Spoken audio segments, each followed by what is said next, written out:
저는 오늘 마지막 날들의 생존 전략이라는 제목으로 말씀을 증언하겠습니다. 이제 부제로는 14절 말씀 그대로 배워서 확신하게 된 것들 안에 계속 거하라입니다. 사도 바울은요, 마지막 날들에 대해서 언급하면서 그 생존 전략으로 하나님의 영감으로 주어진 거룩한 성경 기록들을 무척 강조하고 있습니다. 우리 베다니 심내교회 믿음 진술문에 보시면요, 우리는 하나님의 영감으로 주시고 섭리로 보존하신 킹제임스 성경을 하나님의 완전한 말씀으로 믿는다라고 되어 있는데, 그 영감이라는 단어가 신약 성경에서 처음이자 마지막으로 나오는 것이 바로 오늘 본문 16절입니다. 우리가 손에 들고 있는 이 성경은 하나님의 영감으로 주어진 놀라운 살아있는 말씀입니다. 하나님의 말씀인 이 성경에는요, 하나님의 영감, 인스피레이션, 호흡, 하나님의 숨결이 담겨 있습니다. 만약 보존은 되어 있는데 그 안에 영감이 없다면 미라입니다. 미라처럼 죽어있는 책일 뿐입니다. 김일성, 김정일의 시신처럼 많은 돈을 들여서 썩지 않게 보존하고 있을 뿐 죽어있는 시체일 뿐이죠. 보존은 되어 있는데 그 안에 생명이 없습니다. 숨이 없습니다. 그죠? 살아있는 게 아닙니다. 근데 성경은 하나님의 숨결과 호흡이 담겨있는 책으로 영감으로 주어져서 지금도 살아있는 생명의 말씀인 겁니다. 같이 읽어볼까요? 시작. 너희가 다시 태어난 것은 썩을 씨에서 난 것이 아니요 썩지 아니할 씨에서 난 것이며 살아있고 영원히 거하는 하나님의 말씀으로 된 것이니라. 살아있고 뭡니까? 영감입니다. 그죠? 영원히 거하는 보존입니다. 킹제임스 성경은 100% 완전 하나님의 말씀입니다. 이 마지막 날에 살아가고 있는 우리에게 이 믿음이 있다는 것은 너무나 귀하고 소중합니다. 우리 살고 있는 이 위험한 때에 주님께서 영감으로 주신 이 책, 하나님의 책, 이 거룩한 성경 기록을 믿고 우리 손에 붙들고 있다는 것은 너무나 중요합니다. 그래서 바울은 그걸 우리에게 일깨워주고 있습니다. 우리 시편 138편 2절에 보시면 주께서 주의 말씀을 주의 모든 이름 위로 크게 높이셨기 때문이다. 아까 우리 예수 이름 높이세 찬양했잖아요. 그죠? 그 주님의 모든 이름 위로 크게 높이신 것, 이게 뭡니까? 주의 말씀입니다. 주의 말씀입니다. 또 시편 이사야 42장에 보시면 율법을 크게 높이셨다고 말씀하십니다. 이 영어로 이제 magnify라는 말 쓰거든요. magnify. 이 magnifying 글래스라면 이제 확대경입니다. 그러니까 킹제임스 성경의 말씀들을 자세히 확대할수록 볼수록 경이롭고 놀랍다는 겁니다. 그런 책이에요. 그죠? 인간이 만든 것들은요, 확대할수록 더 좀 모가 나고 투성이 아주 안 좋잖아요. 부족하잖아요. 뭔가 부족합니다. 온전하지 않습니다. 근데 하나님의 작품에는요, 확대할수록 아름답습니다. 오묘합니다. 경이롭습니다. 완벽한 거예요. 다르죠, 그죠? 여러분, 예를 들어서 이 주제는 제가 이제 주일날 오후에 킹제임스 성경 수리학에 대해서 이제 말씀드리면서 이제 너무 경이롭잖아요. 킹제임스 성경의 수리학적인 진리 너무 놀랍지 않습니까? 비슷한 건데 하나 보시면 킹제임스 성경에요, sin이라는 단어, 죄라는 단어가 447번 나옵니다. 킹제임스 성경에 피라는 단어가 똑같이 447번 나옵니다. 무슨 얘기입니까? 모든 죄를 덮을 만큼 충분한 피가 있음을 보여주는 겁니다. 그런데 킹제임스 성경이 아닌 새로운 성경들에서는요, 히브리어나 그리스 사전들을 보고서 피라는 단어를 데스, 죽음이라는 단어로 변개시켰습니다. 이것은 성경의 완전성을 무너뜨리는 겁니다. 피는 라이프, 생명이지 죽음이 아닙니다. 그죠? 또한 이 킹제임스 성경에 여러 가지 이런 거 되게 많이 있거든요. 어쨌거나 이런 책을 인간이 쓸 수 없다는 겁니다. 도저히 쓰고 싶다를 쓸 수 없는 책이 바로 성경입니다. 오늘 우리가 보게 되는 디모데후서는요, 바울이 순교하기 전에 자신의 사랑하는 믿음의 아들이었던 또 에베소 교회의 목회자였던 디모데에게 마지막으로 쓴 편지입니다. 이 편지는 마지막 날들을 살아가고 있는 우리 성경 신자들에게 특별히 중요합니다. 바울은 하나님의 영감으로 교회가 휴거되기 이전에, 우리 주님께서 다시 오시기 이전에 마지막 날들에 대해서 말씀하고 있습니다. 1절에 보시면 이렇게 시작하고 있어요. 1절에 보시면 또한 이것을 알라, 즉 마지막 날들의 위험한 때가 오리라. 또한 이것을 알라. 성경은요, 확실한 예언의 말씀으로 마지막 날들에 대해서 가정이 아니라, 추측이 아니라 알라고 선포하고 있습니다. 우리는 알고 있습니다. 알고 있습니다. 우리가 선포하는 복음의 말씀 아시죠? 보세요. 읽어볼까요? 시작. 내가 무엇을 해야 구원을 받으리까 하므로 그들이 이르되 주 예수 그리스도를 믿으라. 그러면 내가 구원을 받고 내 집이 구원을 받으리라. 그러니까 주 예수 그리스도를 믿으라. 그러면 내가 구원을 받고 내 집이 구원을 받으리라 라고 선포하고 있죠. 그죠? 구원을 받을지 모른다가 아니죠. 확실히 받는다는 겁니다. 여기 이제 조동사 쉘트가 있습니다. 쉘트. 확신이나 또 약속, 어떤 강한 의지를 나타내는 단어입니다. 주 예수 그리스도를 믿으면 반드시 구원을 받는다는 의미를 담고 있습니다. 그러니까 하나님의 말씀은요, 애매하지 않습니다. 추측이 없습니다. 확실합니다. 그죠? 누군가 복음은 물음표의 책이 아니라 느낌표의 책이라고 말했습니다. 이 말은 우리가 선포하는 복음은 그 내용이 불확실하거나 뭔가 의문을 제기하는 것이 아니라 확신과 강력한 권능 있는 말씀이라는 거죠. 그죠? 또한 이것을 알라. 여러분, 우리 각각의 의견이 어떠하든 하나님께서 자신이 말씀하신 것을 취소할 수 없으십니다. 자신을 부인할 수 없으신 분이시죠. 그죠? 근데 만약 목회자가 강단에서 성경적 진리가 아닌 저의 생각에는 제 의견으로는 제가 보기에는 이렇게 설교를 시작한다면 그런 목회자는 스킵하시기 바랍니다. 그런 영상들은 스킵하시기 바랍니다. 근데 그가 성경은 이렇게 말씀하고 있습니다. 또 바이블 셋, 그죠? 또 이 성경은 주님께서 이렇게 말씀하십니다. 라고 기록된 말씀을 그대로 선포한다면 그의 말을 듣고 그를 지지해주고 그를 위해 기도해 주시기 바랍니다. 바울은요, 자신이 믿은 분을 알았고요, 자신이 믿고 있는 말을 분명히 알았고 믿음의 충만한 확신 가운데 선포했습니다. 여기서 바울이 디모데에게 알리고 싶어한 메시지가 무엇입니까? 마지막 날들에 위험한 때가 올 것이라는 겁니다. 저 여러분은 우리가 살고 있는 이 시대가 위험한 때라는 것에 다 동의할 겁니다. 역사적으로요, 오늘날처럼 이렇게 많은 위험에 처한 적은 없었습니다. 위험한 시대, 불안과 두려움의 시대죠. 오늘날 정치, 경제, 사회, 문화, 교육계의 자칭 전문가들은요, 이 문제에 대한 답이 없습니다. 답이 없습니다.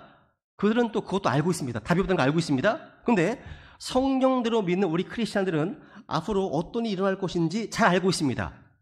우리는 적그리스도가 등장할 수 있는 무대가 너무나 빠르게 세팅되어 있다는 사실, 그리고 앞으로 가장 놀라운 이벤트로서 교회 휴거가 있을 것임을 알고 있습니다. 확실히 알고 있잖아요. 하나님 약속이니까. 애매한 게 없습니다.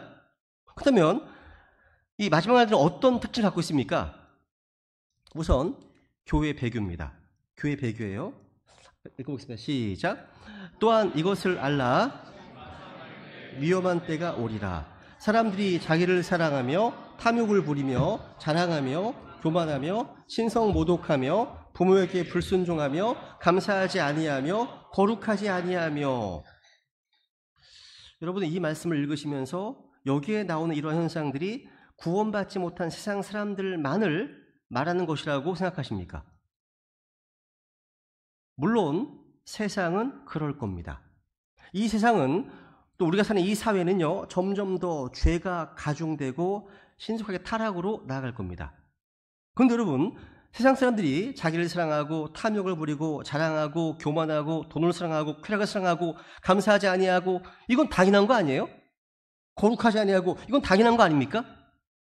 이 내용은요, 문맥에 보시면 예수 그리스도를 믿는다고 고백하는 허울뿐인 기독교의 모습을 예언하신 말씀입니다. 교회 배교예요. 바울은 마지막 날들에 교회가 왜 약해지고 배교하는지 어떤 단서들을 우리에게 제공하는데요, 그중 하나가 디모데후서 4장에 있는 말씀입니다.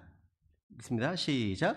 그들이 건전한 교리를 견디지 못하는 때가 오리니 그들이 귀가 가려워 자기 욕심대로 자기를 위해 선생들을 쌓아두고 또 진리에서 귀를 돌려 꾸며낸 이야기들로 돌아서리라.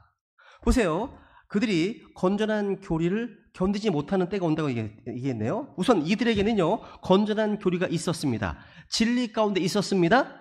이들은 믿는 성도들이었습니다.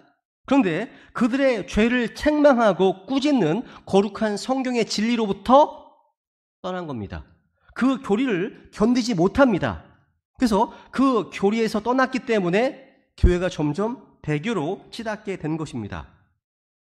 오늘 본문에 보시면요, 하나님의 성품의 모양은 있으나 그것의 능력은 부인하리니 이런 자들에게서 돌아서라 말씀하시네요.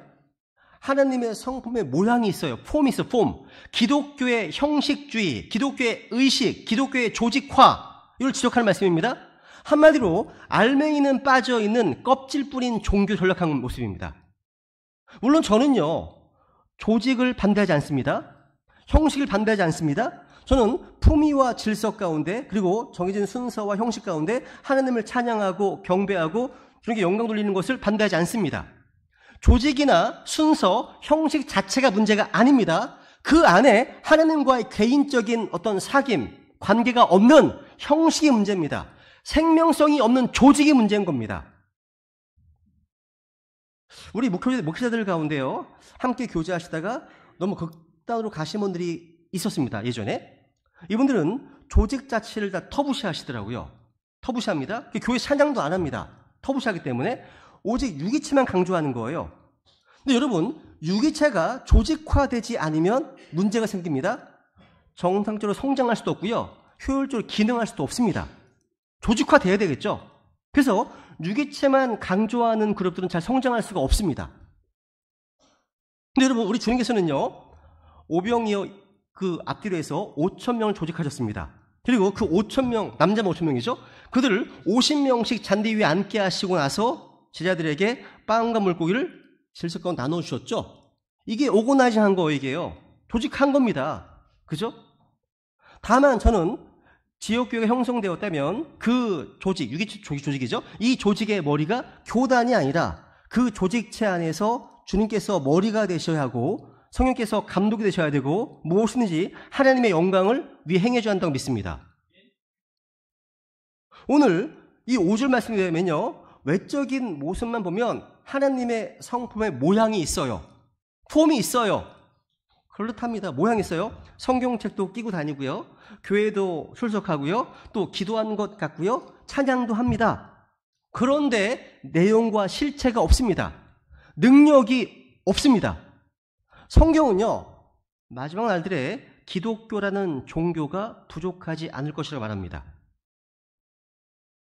그런데 그것은 성경에서 말씀하고 있는 참 기독교가 아닌 폼, 모양만 기독교인 유사 기독교 또는 거짓 기독교와 이단들이 엄청 횡행할 것이라고 성경은 말씀하고 있는 겁니다. 바울은 디모데에게 이런 자들에게서 돌아서라, 성경적 분리를 명령하십니다. 즉, 교회 조직이나 의식이나 정교한 프로그램은 있습니다. 근데 그 안에 복음의 권능도 없고 성령의 어떤 역사하심도 없고 하나님의 능력을 다 대체하고 있다면 거듭난 크리스찬은 성령의 역사가 없는 오직 형식만 남아있는 교회, 모든 것이 프로그램 되어버린 교회에 속해 있다면 그 교회를 어떻게 하라는 겁니까? 떠나야 한다고 명령하고 있습니다. 오늘날 얼마나 정교하게 프로그램 되어 있는지 하나님께서 떠나신다 하더라도 아무 문제 없어 보이는 교회들이 되게 많습니다. 다 철저하게 조직화되어 있고요, 다 프로그램 되어 있습니다. 매월 할 설교도 다 정해져 있습니다. 절기도 다 정해져 있습니다. 예상이 되지 않습니까? 그렇죠? 그것만 아닙니다. 13절에 보시면 읽어볼까요? 시작. 악한 사람들과 유혹하는 자들은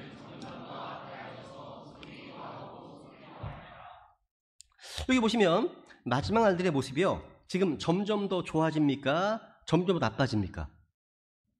나빠지잖아요. 그죠? 야, 점점 더 악하여져서 라고 되어 있죠? 그죠?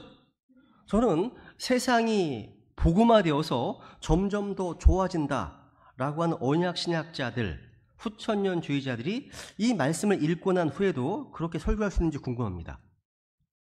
어떤 설교자들은 교회가 휴거되기 전에 온 세상이 복음화되고 부흥이 일어날 것이라고 주장합니다. 저도 부흥이면 좋겠습니다. 그런데 성경 그 어디에서도 그렇게 가르치지 않습니다. 오히려 성경은 반대예요. 주님의 다시 오심을 성경에서는 노아의 날들 또 롯의 날들로 비유하잖아요. 노아와 롯의 날들에는요, 아주 소수의 사람들만 구원받았습니다. 그죠? 주님 다시 오신 날도 마찬가지입니다. 부흥이 있다고요? 그 반대입니다. 반대예요. 그래서 종종 제가 이제 페이스북을 이제 가끔 보다 보면 거기에 성경 신자들의 어떤 교회가 나오거든요. 근데 비교를 해놨어요. 교회는 텅 비어 있는데 여기 이 축구장은 사람들만 붐벼 있는 모습을 비교하면서 이걸 보여주고 있어요. 이게 마지막 때 모습이라고. 쾌락을 사랑하는 거죠. 자기의 즐거움을 위해서. 교회는 그게 무시되는 겁니다. 이런 게 마지막 때 모습이에요. 저는 교회의 휴거로서 주님 다시 오실 복된 소망을 기다리고 있습니다. 교회가 휴거되고 나면 온 세상은 악으로 가득 차서 사람들이 마침내 용과 짐승으로서의 적그리스도를 경배할 것이라고 성경은 증언하고 있습니다. 용을 경배한답니다. 교회가 휴거되고 나면요, 더 좋아지는 게 아니에요. 더 나빠지고 더 나빠지는 겁니다. 우리는 점점 위험한 상황이 전개될 마지막 날들에 대한 경고를 듣고 있는 겁니다. 교회 시대는 점점 좋아지지 않습니다. 주님을 신실하게 따르는 사람들은요, 늘 고난과 핍박을 당할 것이고요, 악한 자들은 더욱더 악해질 겁니다. 또 8절에 보시면요, 이렇게 표현합니다. 읽어볼까요? 시작. 한편 얀네와 얀보레가 모세를 대적한 것 같이 그렇게 이들도 진리를 거역하는데 이들은 마음이 부패한 자들이요 믿음에 관하여는 버림받은 자들이니라. 그러니까 이 얀네와 얀보레가요, 출애굽기에 보시면 모세 사역을 흉내냈습니다. 기적을 따라했잖아요. 그들의 이름이 얀네와 얀보레랍니다. 점진적 계시 법칙이죠. 거긴 안 나왔거든요. 여기 나옵니다. 근데 어쨌거나 여기 보시면 흉내를 잘 냅니다. 그러니까 하나님의 사역을 모방하고 흉내냄으로 인해서 진리를 대적하고 있습니다. 이게 오늘날 많은 거짓 사역자들이 하는 일입니다. 그런데 여러분, 이사야서 14장에 보시면 루시퍼 마귀는요, 모방의 천재입니다. 루시퍼는 내가 지극히 높으신 이 분과 같이 되리라 라고 합니다. 하나님을 가장 모방하는 존재가 루시퍼입니다. 어떤 성경 신자가 이렇게 지적했습니다. 오늘날 기독교계는요, 이미테이션, 모방입니다. 짝퉁이라고 읽겠습니다. 짝퉁 사역자들이 짝퉁 성서들을 가지고 짝퉁 영들의 도움으로 짝퉁 구원을 받은 짝퉁 성도들을 양산하고 있고, 그들은 짝퉁 이족들을 행하는 짝퉁 기독교를 이루고 있다. 되게 웃기지 않습니까? 표현자 제가 지금 이미테이션 기독교를 보여주는 겁니다. 가짜야 가짜. 비슷해 보이지만 실체가 없습니다. 능력이 없습니다. 비극이죠. 이것이 우리가 살고 있는 이 시대의 특징이 아니겠습니까? 그렇다면 이러한 위험한 때의 생존 전략이 뭘까요? 여기 13절과 14절을 연결하는 첫 단어를 보세요. 보시면 이렇게 점점 악화진다면서 그 다음에 14절 보시면 그러나 라는 접수가 나옵니다. 아주 중요한 접속사입니다.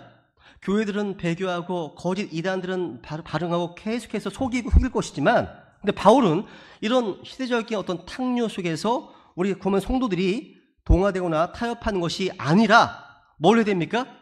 그러나 너는 네가 배워서 확신하게 된 것들 안에 거하라. 정말 중요한 겁니다. 이것이 마지막 날들의 생존 전략으로서 가장 중요한 하나님의 명령입니다. 하나씩 보겠습니다. 첫 번째, 뭐예요? 배우라. 배우라는 거죠.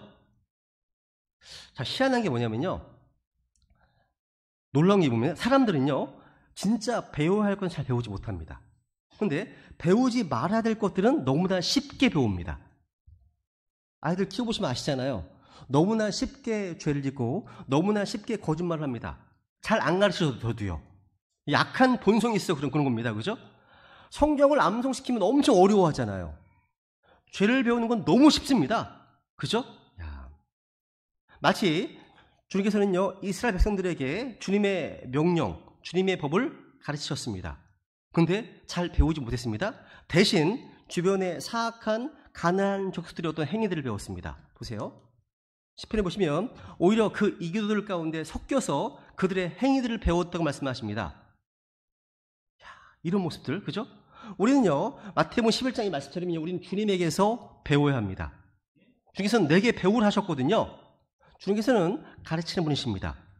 주님께서는요, 밤낮으로 가르치셨습니다. 성전에서, 회당에서, 어느 집에서, 광야에서, 산에서, 바닷가에서 가르치셨습니다. 주님께서는요, 대상을 가리지 않고 가르치셨는데 모두가 다 배운 것은 아닙니다. 주님께서 누구에게 가르치는지 아십니까? 이사야서에 보시면 보세요. 28장 9절 시작. 그분께서 누구에게 지식을 가르치시려는가? 그분께서 누구에게 교리를 깨닫게 하시려는가? 젖을 떼고 젖가슴에서 물러난 자들에게 하시리로다. 누구에게요? 학자들이 아닙니다. 학자들이 아니에요. 학식 있는 자들이 아닙니다. 그렇다고 무식한 자들도 아닙니다. 보세요. 이사야 29장 시작.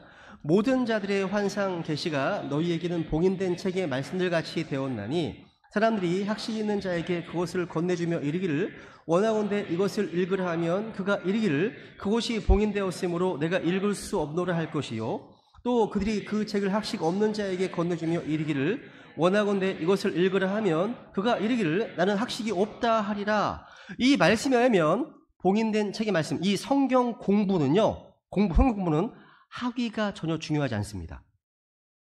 주님께서는요, 학자들에게, 지위가 높은 자들에게 자신의 지식을 가르치는 것이 아니라 젖을 떼고 젖가슴에서 물러난 자들에게 가르치십니다.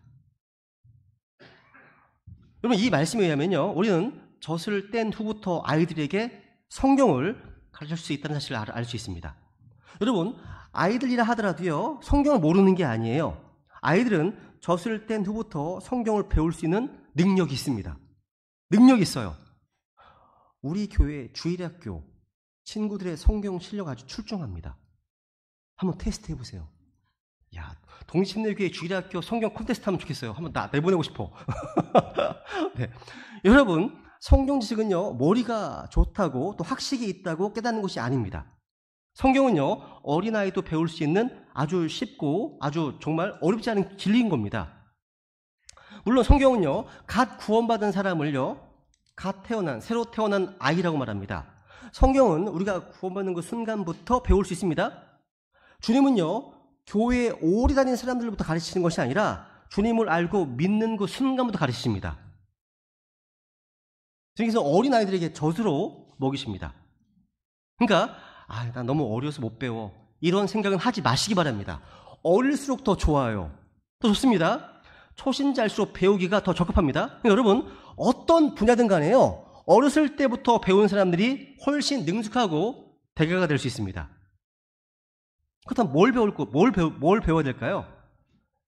이 주제는요, 이따가 오후에 자세히 볼 겁니다. 오늘 오후 시간에는 우리가 성경을 통해서 뭘 배워야 하는지 제가 정리하는 시간을 가질 겁니다. 근데 오늘 본문에 보시면 거룩한 성경 기록을 배우라는 말씀하고 있습니다. 왜요? 왜 거룩한 성경 기록을 배워야 할까요? 가장 중요한 이유는요, 이 성경이 구원에 이르는 지식을 제공하기 때문입니다. 보세요. 또 어린아이 때부터 내가 거룩한 성경 기록들을 알았는데 그것들은 너를 지혜롭게 하여 그리스도 예수님 안에 있는 믿음을 통해 구원을 이루게 할 수 있느니라. 이 보면 어린아이 때부터 내가 성경을 알았다고 되어 있죠. 그죠? 어떻게 해요? 디모데는요, 어렸을 때부터 믿는 어머니와 할머니를 통해서 배웠습니다. 디모데의 어머니와 할머니는요, 믿는 유대인이었거든요. 그래서 디모데에게 어렸을 때부터 성경의 스토리를 다 들려주었습니다.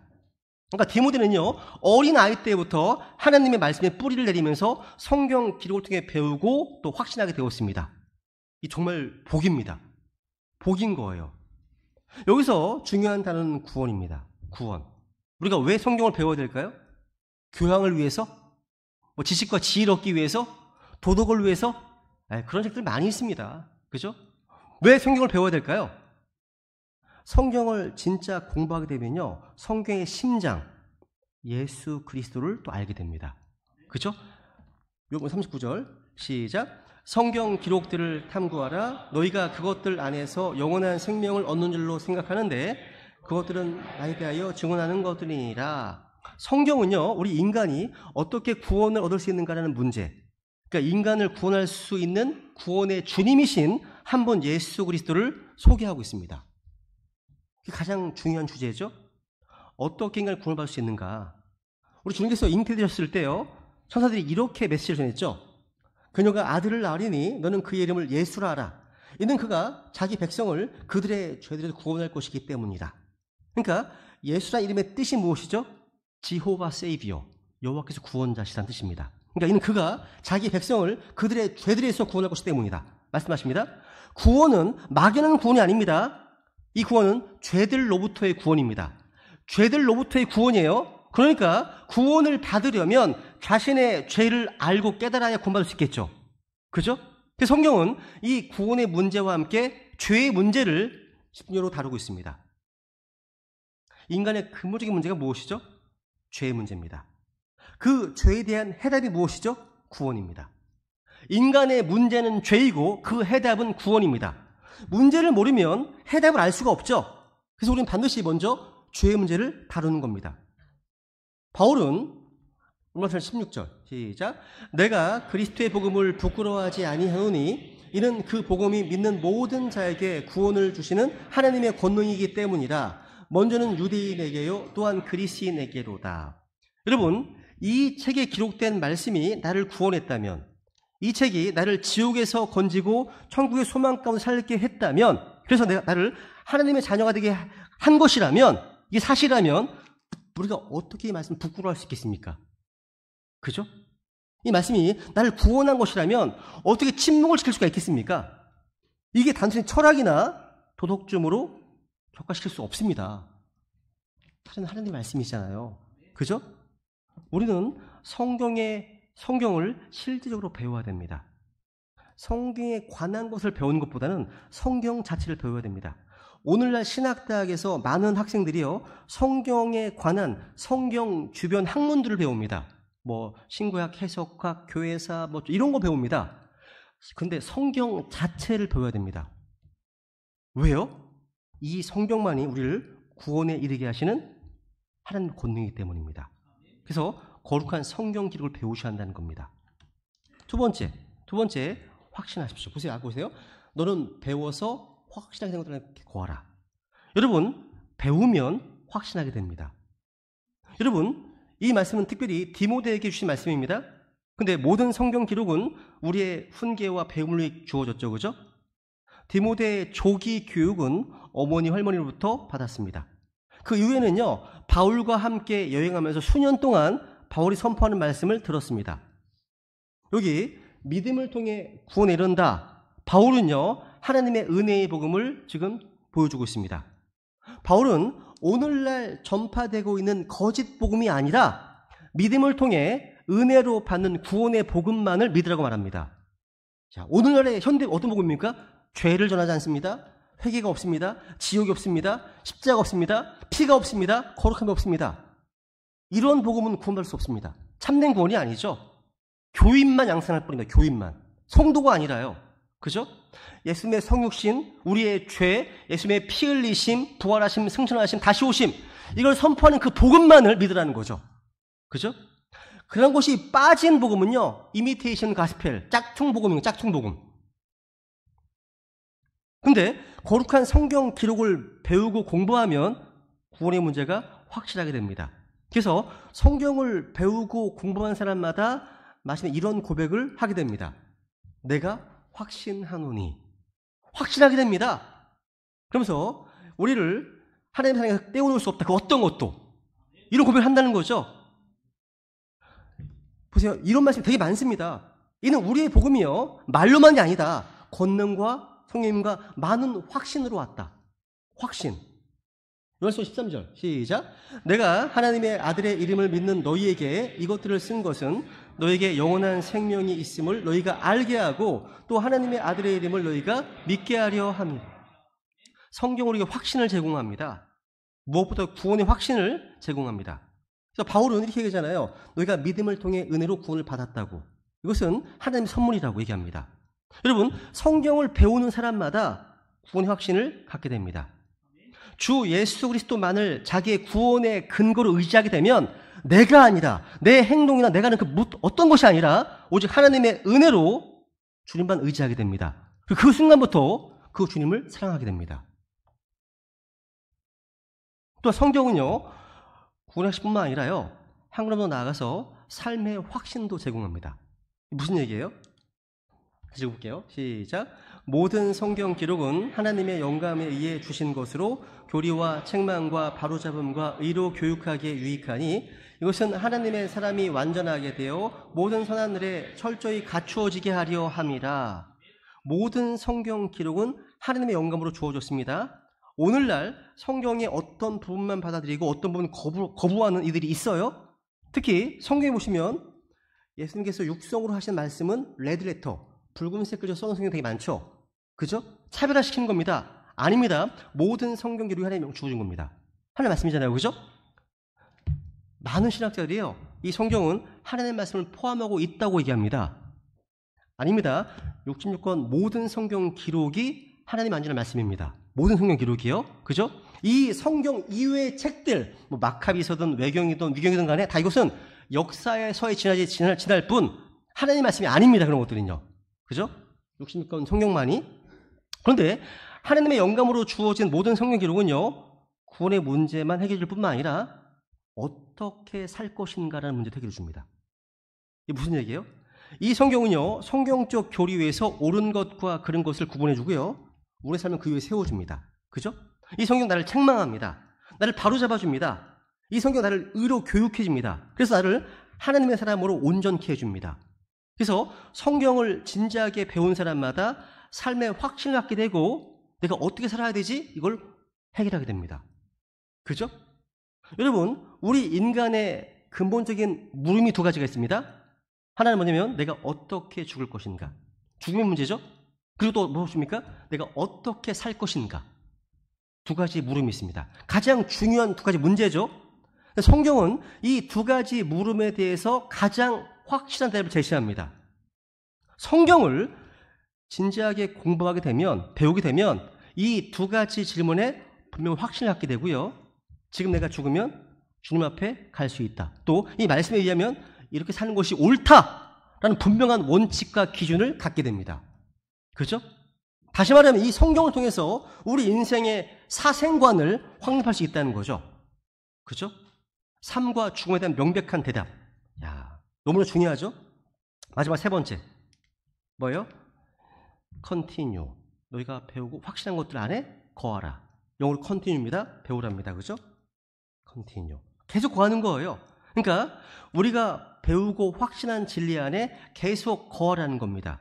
우리가 배우고 확신한 그 교리 안에 계속 머물라는 거죠.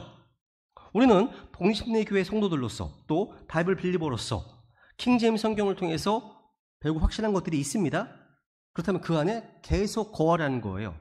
계속 거하라. 근데 오늘날 성경 신자들 가운데 일부는요, 우리가 배우고 확신한 것들 안에 계속 거하지 않고 다른 성경과 다른 교리라는 다른 믿음으로 가버린 분들이 무척 많습니다. 무척 많이 있어요. 우리는 킹제임스 성경을 가지고 하나님의 은혜의 복음을 전파하는 침례 성도입니다. 우리는 환란 전 휴거와 전천년 세대주의를 믿습니다. 그런데 이런 분들이 개혁 성경을 사용하고 왕국 복음을 전파하고 세례를 주고 환란 통과 및 후천주를 믿고 있는 교회로 어떻게 갈 수가 있습니까? 오늘 이 명령은요, 내가 배운 교리, 내가 배워서 확실한 그 교리 위에 계속 머물러 있으라는 거죠. continue, 지속성. 여러분, 육신의 일과요, 성령의 일, 또 내가 하는 일과 하나님께서 하신 일의 차이가 뭔지 아세요? continue입니다. 지속성. 지속성이에요. 그러니까 우리는 잠시 뭔가 피를 받았습니다. 그렇죠?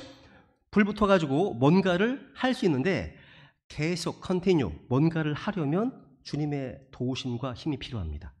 이게 달라요. 그러니까 육신의 열정은 잠시입니다. 이런 거죠. 연애 시절 불 붙은 그 사랑이요, 평생 갑니까? 평생 안 가잖아요. 또 이런 거 있습니다. 어떤 목회자 후보생 가운데, 또 선교사 후보생 가운데 주님을 위해서 내가 자신의 모든 것을 불사르겠다고 결단합니다. 근데 한 3개월 지나서 사라졌습니다. 이런 경우 많이 있습니다. 그러니까 육신에게서 난 열정, 그런 애정은요, 오래 못 갑니다. 그런데 하나님께로부터 말미암은 것들은요, 환경과 관계없이, 또 나의 어떠함과 관계없이 컨티뉴합니다. 지속됩니다.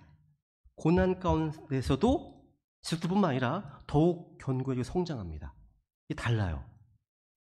성경에 보면요, 이런 것이 있습니다. 이 컨티뉴를 찾아보면요, 우리가 계속 해야 될 것들을 많이 말씀하고 계시거든요. 제가 조금만 정리해 보겠습니다. 먼저 성경 보시면요, 너희가 내 말에 거하면 참으로 내 제자가 되고 또 내가 진리를 알지니 진리가 너희를 자유롭게 하리라 말씀하십니다. 여기 내 말에 거하고 continue in my word, 내 말에 계속 거하는 겁니다. 그죠?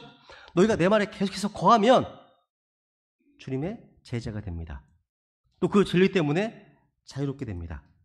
참된 자유를 맛보고 싶다면 어떻게 하면 됩니까? 주님이 말씀함에 안에 계속 거하시면 됩니다. 그죠? 또 보세요. 또 성경 보시면요, 너희는 내 사랑 안에 거하라, continue, 내 사랑 안에 계속 거하라 말씀하시네요. 하나님의 사랑은요, 유효기간이 없어요. 사랑은 결코 없어지지 않습니다. 그죠? 보세요. 너 어떻게 거할 수 있습니까?